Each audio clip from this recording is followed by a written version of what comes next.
Haleluya, puji Tuhan.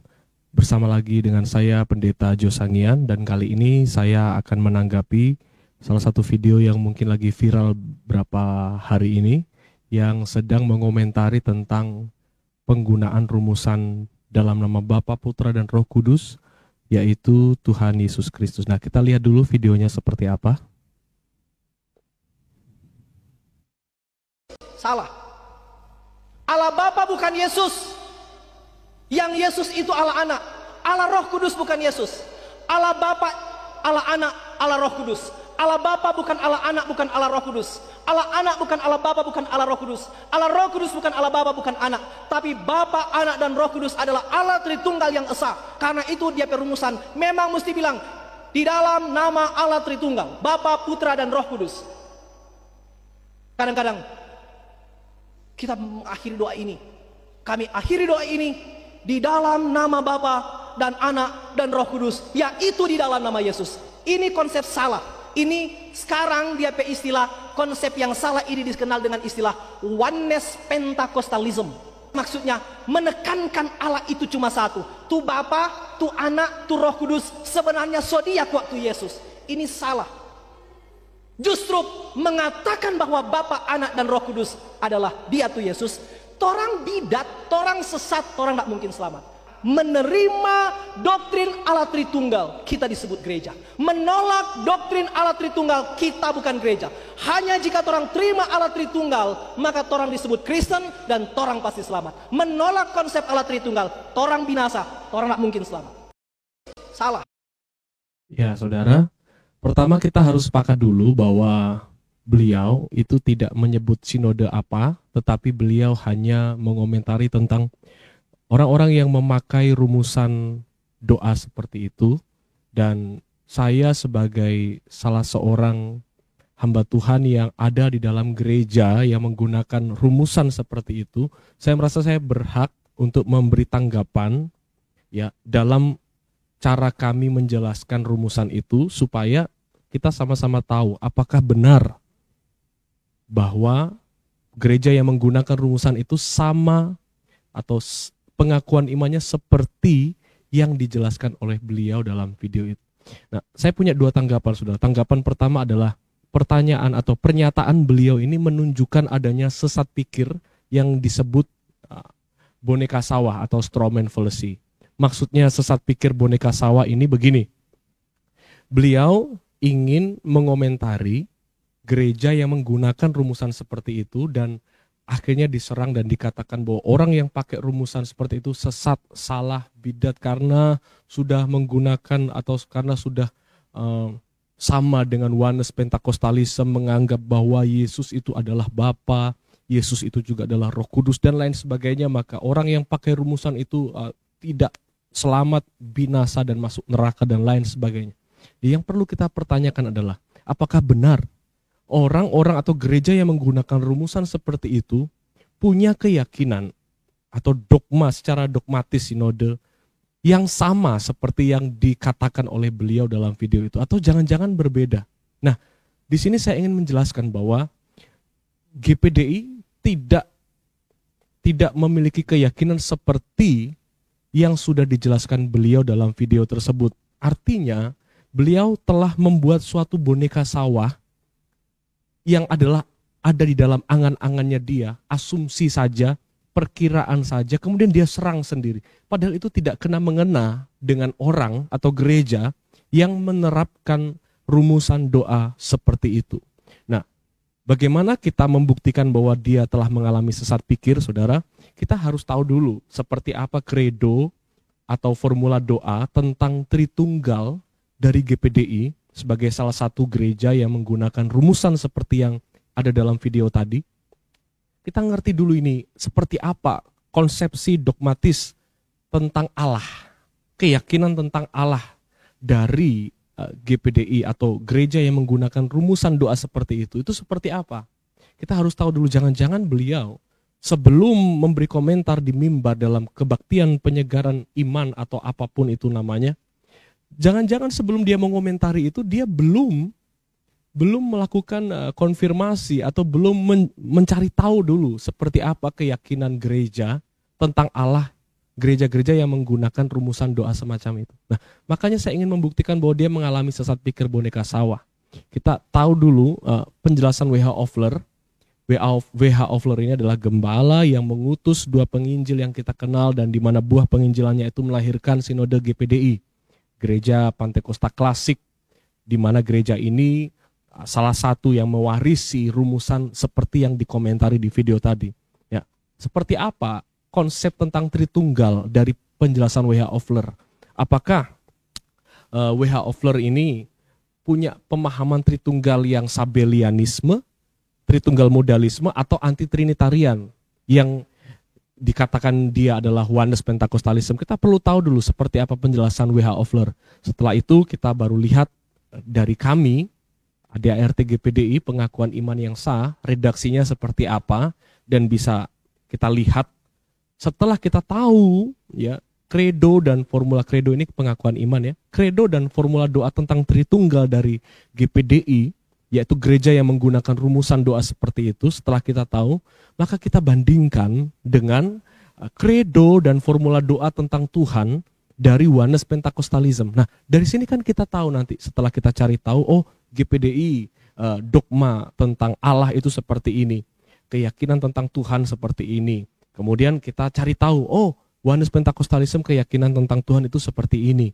Nah, setelah kita punya keduanya, kita lihat, kita compare apakah sama. Nah, kalau ternyata terbukti sama, maka benarlah pernyataan beliau di dalam video tadi bahwa orang yang sama ini berarti dia terafiliasi dengan Oneness Pentakostalisme. Tetapi jika terbukti berbeda, maka kita bisa sepakat dan setuju untuk mengatakan beliau telah mengalami sesat pikir yang namanya boneka sawah. Dia hanya mengira-ngira bahwa orang-orang yang menggunakan rumus itu keyakinannya adalah seperti yang dia jelaskan tadi, padahal faktanya tidak. Nah, jadi ini perlu diluruskan dulu, saudara. Ya. Coba kita kembali lagi, kita mulai dari penjelasan W.H. Ofler tentang Tritunggal. Itu seperti apa? Apakah Tritunggalnya W.H. Ofler itu Tritunggal yang rasuli, apostolik, yang sesuai dengan penjelasan Tritunggal dari gereja universal, yang diterima atau diakui oleh kekristenan yang universal, atau Tritunggal Sabellianis, atau Tritunggal modalis, atau Tritunggal ala Oneness Pentakostalisme, atau anti-trinitarian? Nah, kita lihat dulu penjelasannya seperti apa. Dalam bukunya God and His Name, halaman 9, di situ dikatakan bahwa dia buka dengan kalimat ini, keesaan Tuhan itu bukan soal bilangan angka 1, begitu ya. Saya sudah pernah jelaskan ini di video sebelumnya. Nah, dari sini saja kita tahu, saudara, bahwa dia tidak punya pemikiran, konsep Tuhannya dia adalah bahwa Tuhan itu satu pribadi.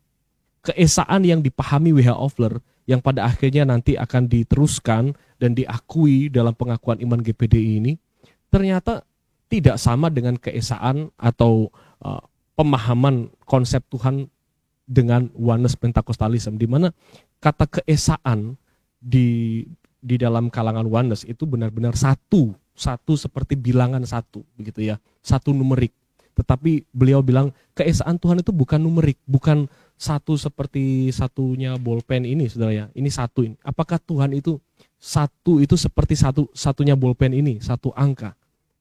Dia bilang keesaan Tuhan tidak pernah berupa 1 bilangan atau 1 matematis, begitu ya. Dijelaskan lagi.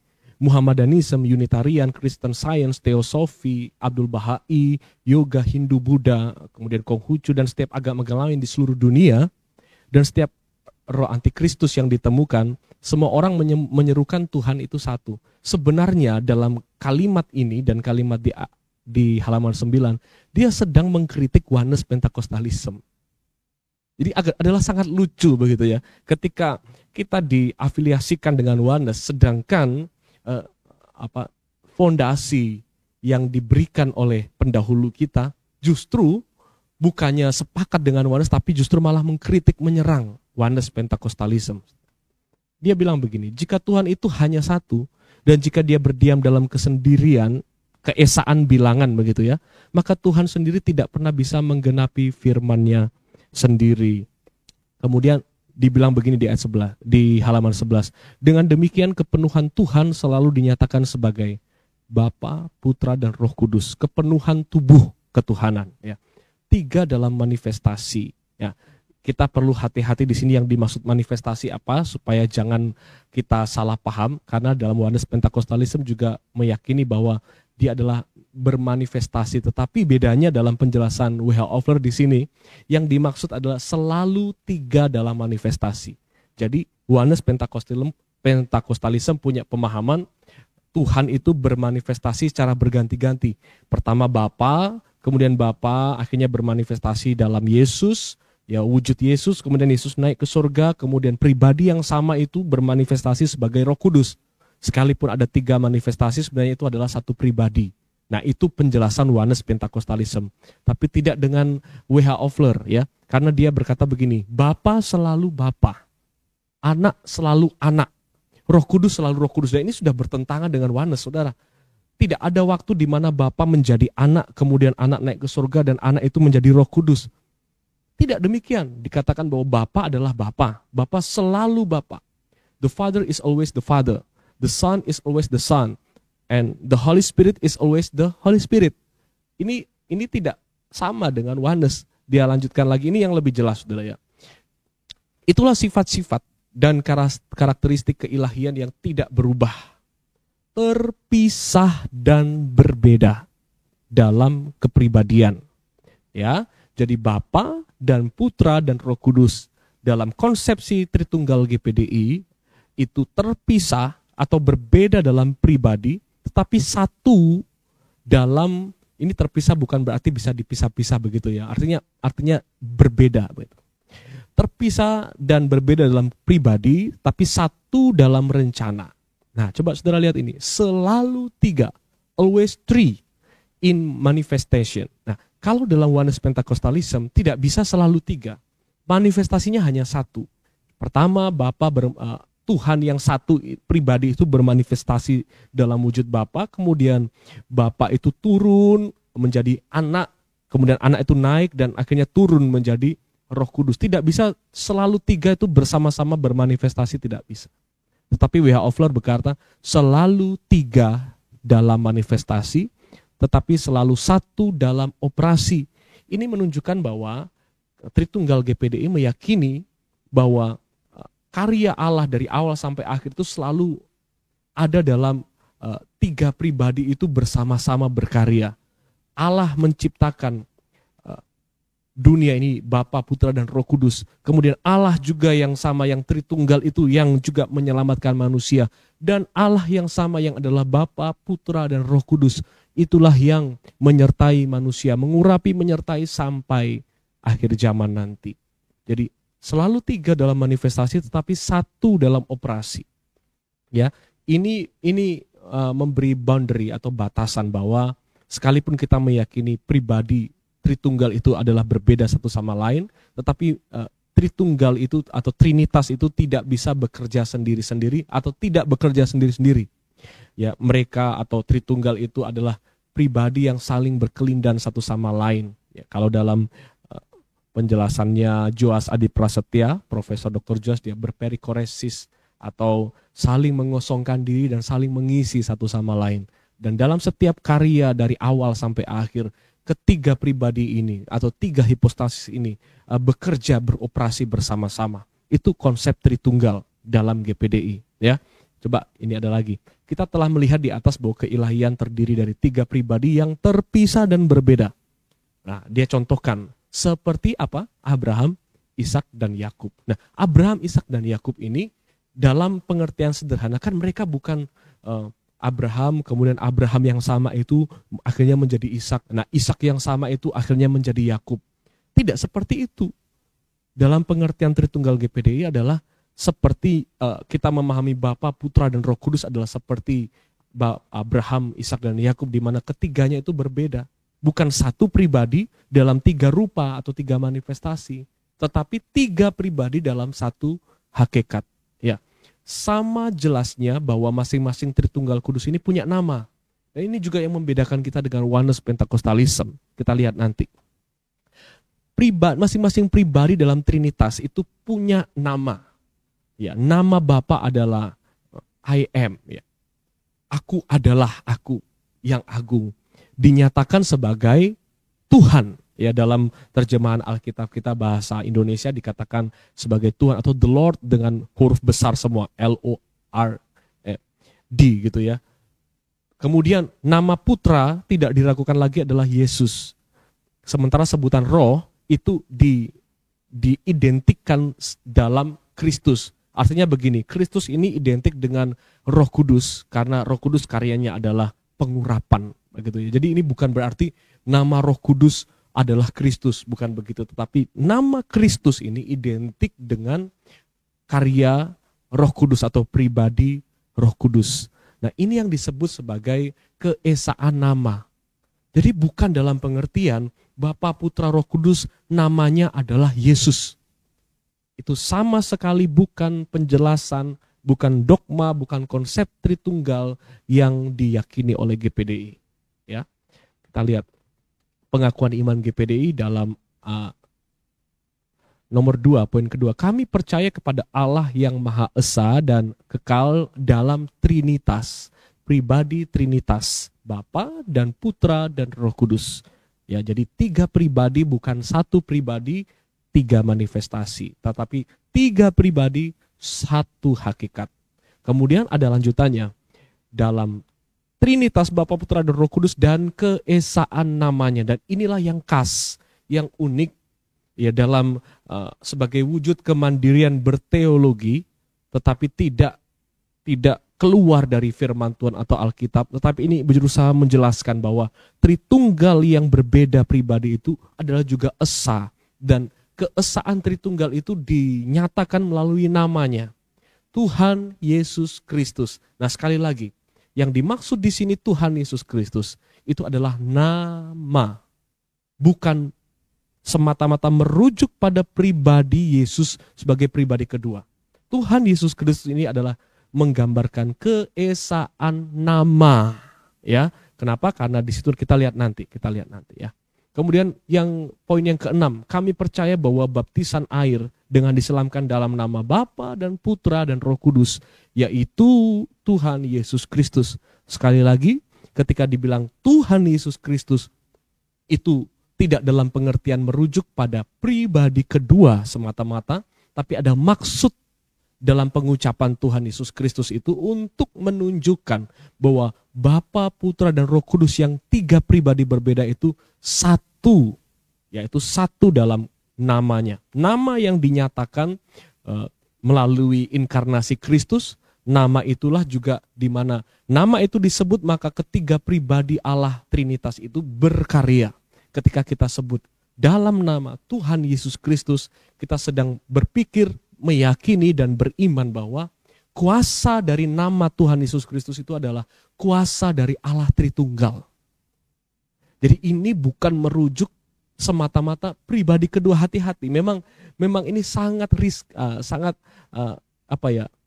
sangat fatal kalau kita salah memahami formula ini. Maka kita perlu tahu. Nah, sekarang tadi kita tahu ya W.H. Ofler dan GPDI dalam penjelasan Tritunggal seperti apa. Sekarang kita lihat bagaimana dengan Oneness Pentecostalism. Apakah mereka punya penjelasan yang sama atau justru berbeda?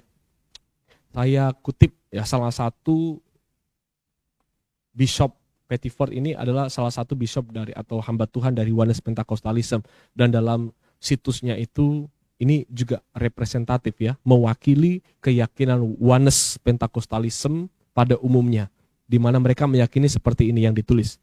The name is Jesus. Coba kita lihat ini. Tadi kita ingat-ingat ya, GPDI seperti apa, dan gereja yang menganut formula yang sedang disinggung tadi dalam video tadi itu keyakinan Tritunggalnya seperti apa, dan sekarang kita lihat Oneness ini seperti apa. Namanya adalah Yesus, yaitu Yesus adalah nama Bapa, Putra, dan Roh Kudus. Ini berbeda dengan apa yang baru saja kita dengar tadi soal GPDI. Bagaimana GPDI menjelaskan Tritunggal. Jelas sekali bahwa Tritunggal masing-masing pribadi punya nama. Bapa yaitu Yod-He-Waw-He dinyatakan sebagai Tuhan. Kemudian Yesus pribadi kedua punya nama yaitu Yesus. Dan pribadi ketiga ini dinyatakan atau diidentikan dengan nama Kristus di balik di belakang nama Yesus Kristus, diidentikan dengan nama Kristus. Ini sedang menjelaskan sebenarnya, sedang menjelaskan bahwa Tritunggal yang diyakini 3 hipostasis yang berbeda itu dalam satu operasi yang sama, menyelamatkan, menciptakan, menyelamatkan, menebus, menyertai, mengurapi, menyertai, menguduskan, dan memuliakan secara menyeluruh. Itu Bapa, Putra, Roh Kudus, karyanya Allah Trinitas, begitu ya. Tapi kalau Yohanes begini, saudara, Bapa, Putra, Roh Kudus memiliki nama yang sama. Kemudian mereka bilang, nama itu adalah Yesus. Jadi nama Yesus ini adalah namanya Bapa, namanya Roh Kudus. Siapa namanya Roh Kudus? Yesus. Siapa namanya Bapa? Yesus. Siapa namanya Putra? Yesus. Itu penjelasan Yohanes, ya, yang tadi kita dengar sama seperti yang di video itu ya. Ternyata tidak sama dengan apa yang diyakini oleh GPDI dan gereja yang menggunakan rumusan tersebut. Kemudian saya tampilkan di sini akte baptisan, baptismal certificate dari UPCI ya. United Pentecostal Church International ini adalah salah satu denominasi Oneness Pentakostal yang terbesar. Jadi ini sinode terbesar, sinode Oneness terbesar di dunia. Dan di dalam baptisannya itu hanya begini sebutnya. This certifies that was baptized in the name of Jesus Christ. Jadi hanya dibilang begini, telah dibaptis dalam nama Yesus Kristus. Dalam pengertian, Yesus Kristus ini adalah, Yesus ini adalah nama untuk Bapa, Putra, dan Roh Kudus. Tapi mereka menghilangkan itu kata Bapa, Putra, Roh Kudus karena mereka punya keyakinan Bapa itu Yesus, Putra itu Yesus, Roh Kudus itu Yesus. Satu pribadi, 3 manifestasi atau 3 rupa yang berganti-ganti begitu ya. Kemudian saya tampilkan lagi salah satu sinode, ini bukan gereja Pantekosta tapi gereja Protestan yang ternyata juga Oneness ya, atau penganut Oneness atau mirip dengan Oneness. Dan bahkan dalam situsnya di situ dia menguraikan soal keberatan mereka tentang Tritunggal, Trinitas begitu ya, dan di referensinya kalau kita baca di situs itu mereka mencatut sumber dari Oneness Pentakostalism. Padahal GYS ini, Gereja Yesus Sejati ini bukan gereja Pentakosta atau Pantekosta ya. Nah, mereka membaptis hanya dalam nama Yesus. Dalam pengertian apa? Dalam pengertian sebab Yesus adalah nama Bapa, Putra, dan Roh Kudus. Nah, ini kan berbeda dengan apa yang baru saja kita mengerti soal Tritunggal dalam pemahaman GPD. GPD tidak memahami seperti ini. Gereja yang menggunakan rumusan dalam nama Bapa, Putra, dan Roh Kudus, yaitu Tuhan Yesus Kristus, tidak punya pemahaman seperti ini. Kita tidak memahami bahwa Yesus adalah nama untuk Bapa dan nama untuk Roh Kudus. Tidak seperti itu. Ini untuk klarifikasi ya saudara ya. Dan saya coba tampilkan bagaimana praktek baptisan dalam Oneness Pentakostalism. Coba kita lihat ya. Sekaligus rumusan doanya. In the name of Jesus Christ for the remission of every single one of your sins. In the name atau in Jesus name begitu ya. Ulang lagi. In the name of Jesus Christ for the remission of every single one of your sins. In Jesus name. In Jesus name. Mereka hanya menggunakan atau Jesus only. Mereka hanya menggunakan nama Yesus dengan pengertian karena mereka memahami bahwa Tuhan itu satu pribadi. Yaitu Yesus. Yesus itu juga adalah Bapa, Yesus itu juga adalah Roh Kudus. Itu pemahaman Oneness yang sama sekali bertentangan dengan apa yang dijelaskan oleh GPDI tentang Tritunggal. Ya, begitu ya. Coba sekarang kita compare ya, kita bandingkan. Oneness percaya bahwa Tuhan itu satu pribadi. Bagaimana dengan gereja-gereja yang menggunakan rumus doa dalam nama Bapa dan Putra dan Roh Kudus, yaitu Tuhan Yesus Kristus? Bagaimana keyakinan mereka tentang Allah? Apakah Tuhan itu satu pribadi? Kita sudah tahu sama-sama bahwa kami meyakini bahwa Tuhan itu 3 pribadi atau 3 hipostasis. dalam satu hakikat, satu substansi, ya. Artinya apa? Oneness dan pengguna rumusan doa yaitu tidak identik, tidak sama. Itu yang pertama. Yang kedua, oneness punya keyakinan Bapa, Putra, Roh Kudus adalah Yesus Kristus. Tetapi kita tahu tadi bahwa penjelasan GPDI atau gereja yang menggunakan rumusan Bapa, Putra, Roh Kudus yaitu Tuhan Yesus Kristus, mereka meyakini bahwa Bapa berbeda dengan Putra dan Putra berbeda dengan Roh Kudus berbeda dengan Bapa. Dalam poin yang kedua ini lagi-lagi kita tidak identik dengan oneness Pentakostalism. Yang terakhir, oneness punya keyakinan bahwa Yesus adalah nama untuk Bapa, Yesus adalah nama untuk Roh Kudus. Maka mereka menghapus itu formula dalam nama Bapa dan Putra dan Roh Kudus. Mereka cukup bilang in Jesus name, dalam nama Yesus. Dalam pengertian karena Yesus itu adalah nama Bapa, Yesus itu adalah nama Roh Kudus, dan Allah itu hanya satu pribadi, yaitu Yesus. Dulu Yesus bermanifestasi sebagai Bapa, kemudian berinkarnasi sebagai Yesus Sang Putra, kemudian Sang Putra naik ke surga dan bermanifestasi sebagai Roh Kudus. Itu pemahaman oneness. Bagaimana dengan GPDI? Bagaimana dengan gereja yang menggunakan rumusan Bapa, Putra, Roh Kudus, yaitu Tuhan Yesus Kristus? Kita sudah lihat tadi.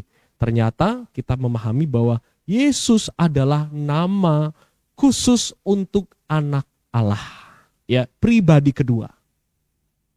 Jadi sangat tidak benar apa yang dikatakan oleh beliau di video tadi bahwa gereja yang menggunakan rumusan dalam nama Bapa, Putra, dan Roh Kudus yaitu Tuhan Yesus Kristus sedang menjelaskan, sedang meyakini bahwa Yesus itu adalah Bapa, Yesus itu adalah Putra, Yesus itu adalah Roh Kudus. Sama sekali tidak benar. Karena kita meyakini bahwa Yesus adalah nama hanya khusus untuk anak Allah. Jadi Yesus adalah nama anak Allah. Tetapi ini berbeda dengan pengertian, yaitu Tuhan Yesus Kristus. Kita sudah mulai memahami ya, penggunaan kata, ya penggunaan frase, yaitu Tuhan Yesus Kristus. Di mana kita memahami bahwa Yesus adalah nama untuk pribadi kedua. Begitu. Ya.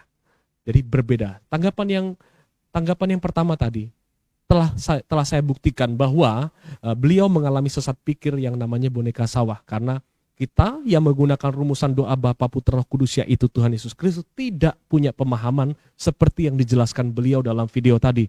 Kemudian tanggapan saya yang kedua, kenapa beliau mengalami sesat pikir boneka sawah? Karena yang pertama, kurang wawasan sejarah. Dan yang kedua, gagal paham teologis dan literalis. Kita mulai dari yang pertama. Apa yang saya maksud? Kurang wawasan sejarah sehingga beliau mengalami sesat pikir boneka sawah.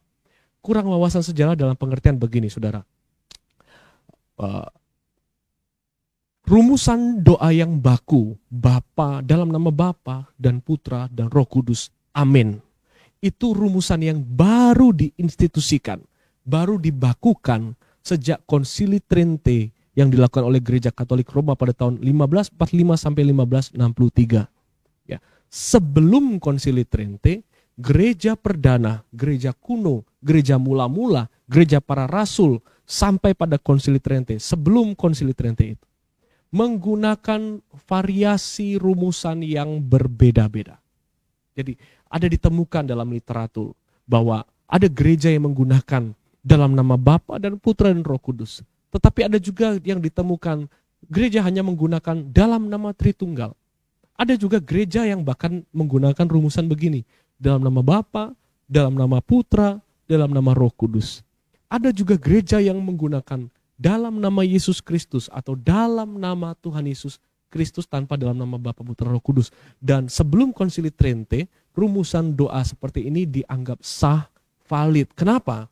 Karena sah atau heretik, bidat tidaknya suatu kelompok komunitas Kristen atau gereja bukan ditentukan dari rumus, tapi ditentukan dari kredo, pengakuan iman. Itu dulu yang perlu digarisbawah ya. Jadi bidat atau sesat tidaknya suatu gereja di dalam gereja mula-mula bapak-bapak gereja tidak ditentukan dari rumus yang diucapkan, rumusan doa yang diucapkan, rumusan formula baptisan yang diucap, tetapi ditentukan dari kredo pengakuan iman. Maka bahkan ada, saya lupa ya, Justinus Martir atau siapa itu, dalam literatur tentang gereja mula-mula. Bahkan ada yang dalam baptisan, formula baptisan, mereka tidak menggunakan sama sekali dalam nama Bapa, Putra, dan Roh Kudus. Mereka berinterogatif begitu ya, bertanya jawab antara yang membaptis dengan yang dibaptis. Jadi contohnya, misalnya yang dibaptis dan membaptis. Yang membaptis ini bertanya dengan calon yang mau dibaptis. Apakah engkau percaya bahwa bahwa Allah adalah Bapa yang menciptakan langit bumi dan lain sebagainya. Kemudian harus ditanggapi oleh calon yang akan dibaptis begini. Aku percaya. Setelah dibilang aku percaya, itu langsung dicelupkan atau langsung diselamkan. Tanpa bilang dalam nama Bapa, Putra, Roh Kudus. Jadi langsung setelah dibenamkan atau diselamkan, dia naik lagi, kemudian ditanya lagi, apakah engkau percaya kepada Sang Putra pribadi kedua atau dan lain sebagainya yang telah mati di atas kayu salib dan sebagainya. Kemudian dijawab, ya, aku percaya. Kemudian langsung dicelupkan, atau diselamkan. Kemudian ditanya lagi pertanyaan yang ketiga, apakah engkau percaya kepada Roh Kudus yang adalah ilahi, kekal, dan setara dengan Bapa dan lain sebagainya. Kemudian yang akan dibaptis ini berkata, ya, aku percaya. Kemudian langsung diselamkan. Jadi ada 3 kali penyelaman begitu. Dalam nama Bapa, dalam nama Putra, dan Roh Kudus, tanpa menyebut formula doa dalam nama Bapa, Putra, dan Roh Kudus. Dan di gereja perdana, gereja mula-mula itu dianggap sah. Ya, kenapa mereka melakukan itu? Karena Matius 28 ayat 19 dianggap atau dipahami bukan sebagai rumusan administrasi untuk untuk membaptis atau untuk berdoa berkat, tetapi itu dianggap sebagai pengakuan iman begitu ya. Sehingga ketika kita jumpai rasul-rasulnya menggunakan dalam nama Yesus, dalam mereka membaptis hanya dalam nama Yesus, atau kubaptiskan engkau dalam nama Tuhan Yesus, kubaptiskan engkau dalam nama Yesus Kristus, itu tidak masalah. Tanpa menyebut Bapa, Putra, Roh Kudus.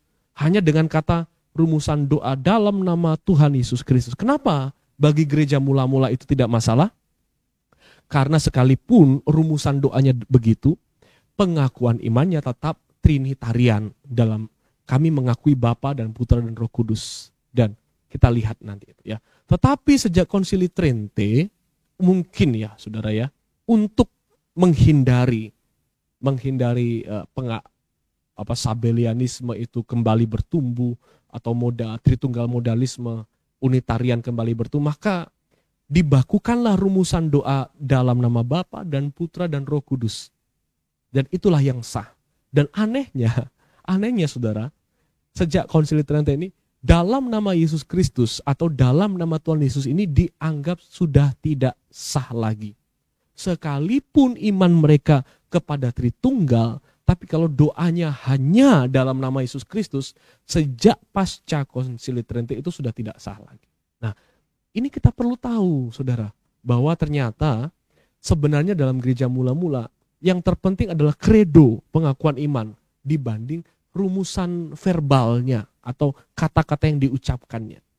Maka saya menganggap bahwa beliau ini memang menggunakan konsepsi dari Konsili Trente atau konsepsi pasca konsili yang mengatakan bahwa yang sah itu hanya dalam nama Bapa dan Putra dan Roh Kudus. Dan agak kesulitan untuk memahami gereja yang mengakui Tritunggal tetapi menyatut nama Tuhan Yesus Kristus. Kenapa? Karena paradigmanya adalah paradigma pasca Konsili Trente, bukan paradigma gereja mula-mula. Kalau dalam paradigma gereja mula-mula, bahkan tanpa menyebut dalam nama Bapa, Putra, Roh Kudus, cukup dalam nama Yesus itu sudah sah. Sudah sah. Ya, kita lihat nanti buktinya. Coba kita lihat ini, saya kutip ya, dalam sejarah gereja awal, formula baptisan tidak lebih penting dari kredo seperti yang saya bilang tadi. Jadi jemaat mula-mula itu bervariasi pembaptisannya dengan formula verbal yang berbeda-beda. Ada yang dibaptis, ada yang berdoa dengan rumusan dalam nama Bapa dan Putra dan Roh Kudus. Ada yang bilang cukup dalam nama Yesus Kristus atau dalam nama Tuhan Yesus. Tidak masalah. Kenapa? Yang penting kredonya ini Trinitarian. Begitu ya. Kemudian saya kutip di sini, saudara bisa lihat sendiri dan sumbernya, formula baptisan Trinitaris, yaitu dalam nama Bapa dan Putra dan Roh Kudus. Itu dalam pengertian kita sekarang, dalam pengertian beliau yang di video itu tidak dikenal oleh gereja kuno. Jadi Matius 28 ayat 19 dimengerti sebagai pergilah, jadikanlah semua bangsa murid dan baptislah mereka dalam nama Bapa dan Putra dan Roh Kudus. Itu dimengerti oleh gereja mula-mula, tidak semua ya. Tapi beberapa gereja mula-mula mengerti maksud 28 ayat 19 itu sebagai kita membaptis dalam otoritas Bapa dan Putra dan Roh Kudus. Kita membaptis orang dalam keyakinan tentang Bapa, Putra dan Roh Kudus sebagai Trinitarian. Tetapi masalah formula doanya, rumusan doanya itu bisa dalam nama Tuhan Yesus saja, itu sudah dianggap sah. Ya, itu di zaman gereja mula-mula. Gereja mula-mula merasa bahwa tidak ada kontradiksi antara perintah Yesus untuk membaptis dalam Tritunggal dan praktiknya membaptis dalam nama Yesus. Kenapa? Karena sekalipun toh dibaptis hanya dalam nama Yesus, kredonya, pengakuan imannya adalah Trinitaris. Begitu ya. Bahkan di situ dibilang karena yang terakhir menyiratkan yang pertama. Nah, sekarang kita lanjut lagi. Apakah nama Tuhan Yesus Kristus dapat merujuk kepada pribadi Bapa dan Putra dan Roh Kudus? Ini yang perlu kita tanyakan selanjutnya ya. Apakah nama Tuhan Yesus Kristus itu bisa merujuk kepada pribadi Trinitaris, Bapa dan Putra dan Roh Kudus? Nah, saya ingin mengutip penjelasan Thomas Aquinas dalam Summa Theologia. Ya, Thomas Aquinas ini doktor gereja yang terkenal dan beliau dari kita bisa melihat, meneropong keadaan gereja mula-mula, praktik gereja mula-mula dari tulisannya ini. Coba kita lihat ya. Tampaknya baptisan dapat diberikan dalam nama Kristus. Masih tampaknya ini ya. Karena sama seperti satu ini dan lain sebagainya. Tetapi Kisah 8 ayat 12 dikisahkan di situ bahwa ada orang yang dibaptis cukup hanya dalam nama Yesus Kristus. Nah, oleh karena itu sekarang juga pembaptisan dapat diberikan dalam nama Yesus. Kemudian tanggapan untuk objek pertama ini begini.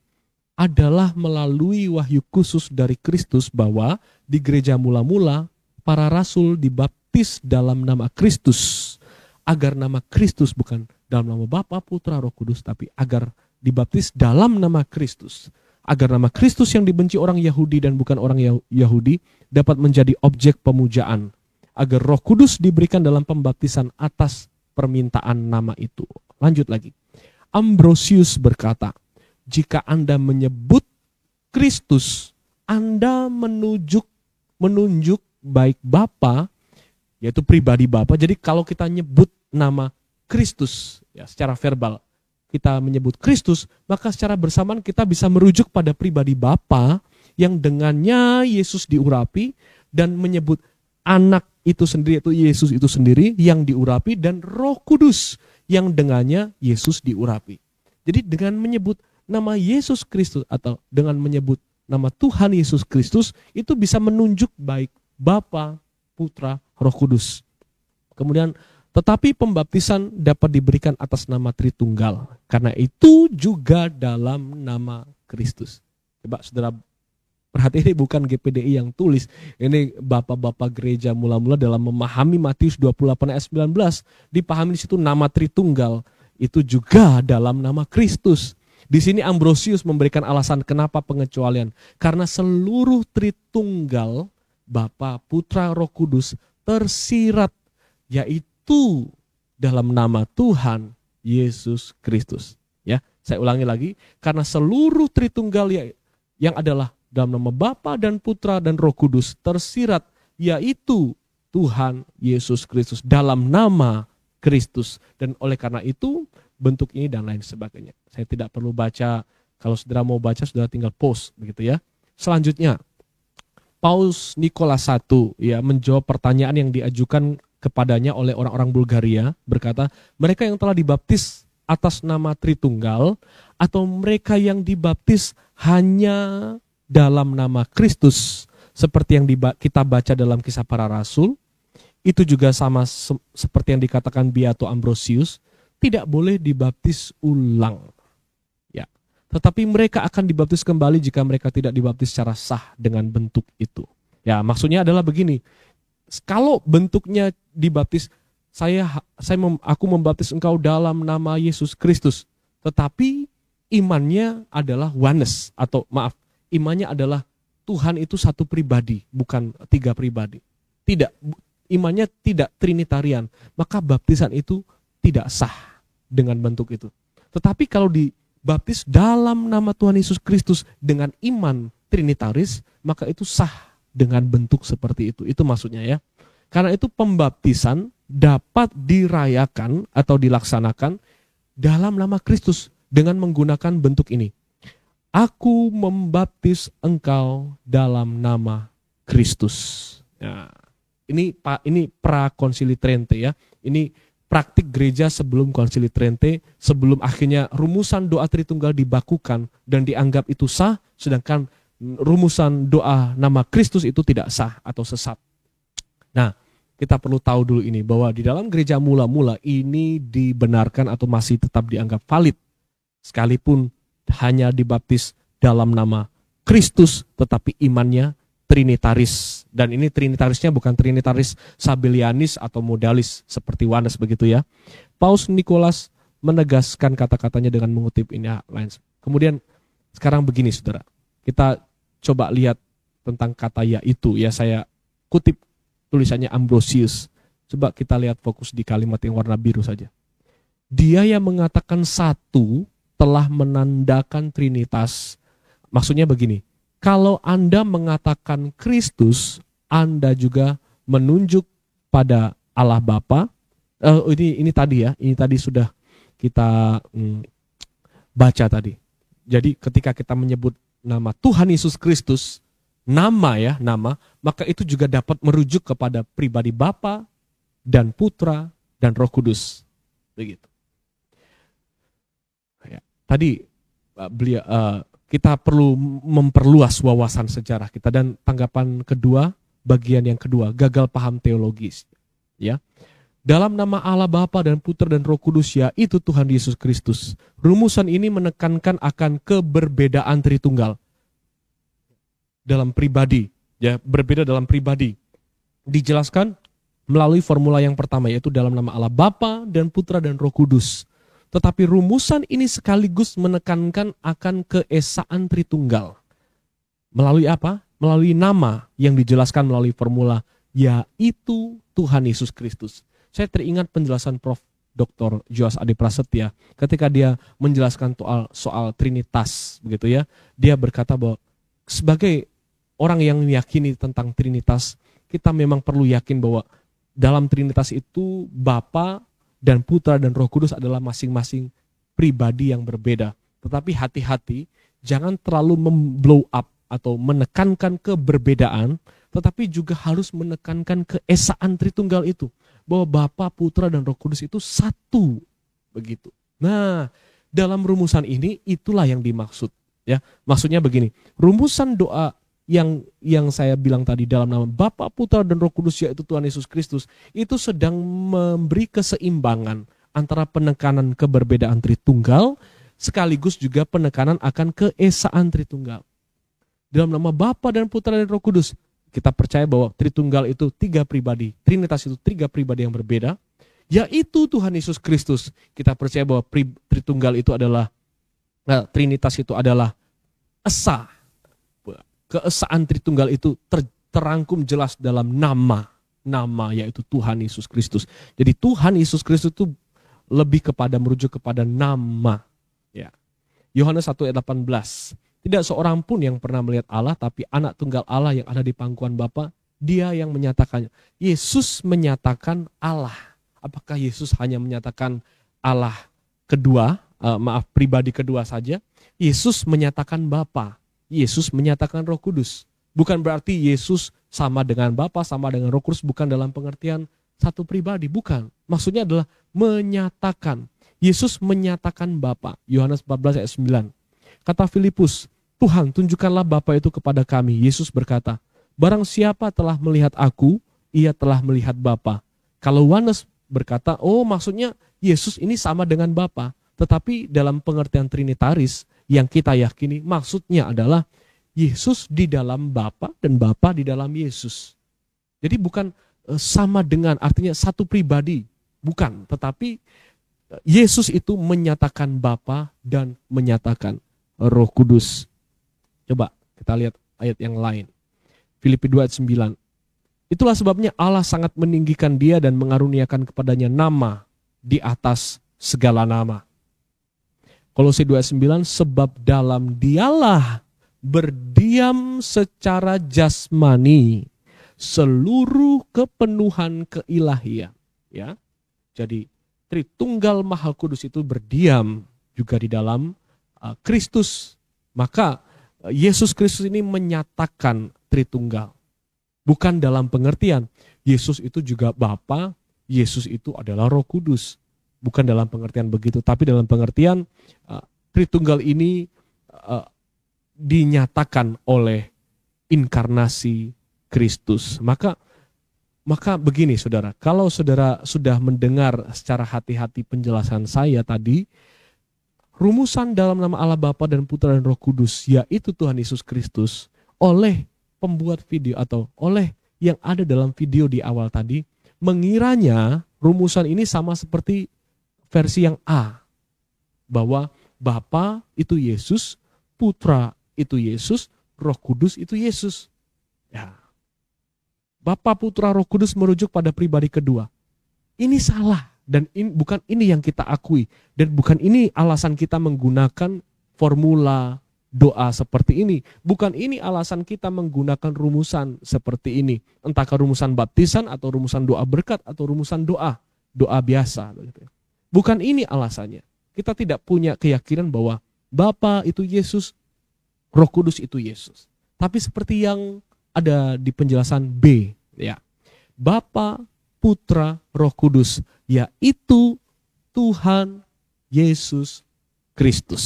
Ya, ini merujuk bukan semata-mata pada pribadi ya, tapi pada nama, keesaan nama. Dan inilah yang kita percaya, ini yang kita yakini. Ya, ini yang kita yakini. Sekarang saya ingin kita menyoroti sedikit tentang kata yaitu atau yakni. Kalau saudara jeli dan saudara bahasa Indonesianya bagus, ya kalau kita mau skripsi, tesis atau disertasi, kita kan perlu menggunakan kata yang tepat dalam karya ilmiah atau karya tulis kita ya. Kata yaitu dalam tata bahasa Indonesia digunakan untuk memerinci keterangan kalimat. Ya, contohnya begini, keluarga kami berjumlah 4 orang, yaitu ayah, ibu, adik, dan kakak. Nah ini benar. Bukan kami punya anak sulung, yaitu Yoel Sangian. Nah, ini salah, karena ini bukan memperinci. Ini hanya menjelaskan pengertian yang berbeda. Ini hanya menjelaskan secara berbeda, pengertian yang sama. Oh, maksudnya anak sulung ini adalah Yoel Sangian. Nah, ini yang dianggap kita punya pemahaman seperti ini. Oh, Bapa, Putra, Roh Kudus ini, maka ini adalah Yesus Kristus, pribadi kedua ini. Maka kita harus menolak rumusan doa dalam nama Allah Bapa, Putra, Roh Kudus, yaitu Tuhan Yesus Kristus. Karena ini berarti mengatakan Bapa, Putra, Roh Kudus ini adalah menjelaskan Yesus Kristus. Bahkan secara penggunaan tata bahasa Indonesia ini tidak dapat dibenarkan. Ya, ini tidak dapat dibenarkan. Kata yaitu berbeda dengan kata adalah. Tidak sama. Jadi pengertiannya jangan kita mengerti, oh berarti Yesus Kristus adalah Bapa, Putra, Roh Kudus. Tidak seperti itu. Yaitu, kata yaitu itu untuk memperinci. Di mana nama Bapa adalah Tuhan, nama pribadi kedua adalah Yesus, dan pribadi ketiga yaitu Roh Kudus identik dengan Kristus. Nama Tuhan Yesus Kristus, bukan pribadi kedua yang adalah Bapa juga, Roh Kudus juga. Bukan seperti itu ya.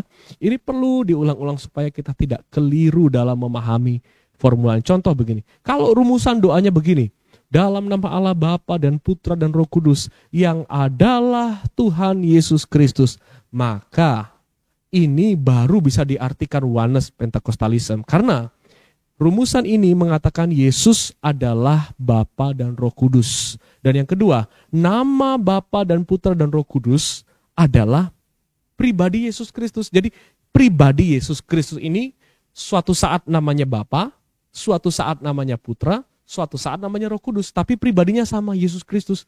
Nah, ini kalau bunyi rumusannya adalah dalam nama Allah Bapa, Putra, dan Roh Kudus yang adalah Tuhan Yesus Kristus, maka ini sudah bisa kita cap sebagai oneness Pentecostalism. Tetapi kalau kita pakai kata yaitu, maka ini tidak berarti Tuhan Yesus Kristus ini merujuk pada satu item, tetapi yaitu menjelaskan bahwa kalimat setelah yaitu memperinci atau menyatakan penjelasan tentang Bapa, Putra, Roh Kudus yang dinyatakan dalam inkarnasi Kristus melalui nama yang penuh dengan kuasa. Ya, ada beberapa kesimpulan untuk menanggapi ini. Yang pertama, bagian awal dalam rumusan doa dalam nama Bapa, Putra, dan Roh Kudus itu menjelaskan pribadi. Dan bagian kedua dalam rumusan doa, yaitu Tuhan Yesus Kristus, itu menjelaskan nama. Ya, jadi keberbedaan pribadi dalam Trinitas dan juga keesaan nama dalam Trinitas itu diwujudkan dalam formula dalam nama Allah Bapa dan Putra dan Roh Kudus, yaitu Tuhan Yesus Kristus. Itu kesimpulan pertama. Kesimpulan kedua, kata yaitu justru menjelaskan Trinitas sejati yang seimbang, yang menekankan sisi keberbedaan dalam Trinitas, namun juga menekankan sisi keesaan. Jadi kita tidak menekankan Trinitas sebagai yang berbeda saja, tetapi juga yang esa. Dalam apa? Dalam karya, dalam namanya yang penuh dengan kuasa, nama Tuhan Yesus Kristus. Ya, kesimpulan ketiga, nama Tuhan Yesus Kristus menjelaskan kehadiran Tritunggal sejati dalam nama itu.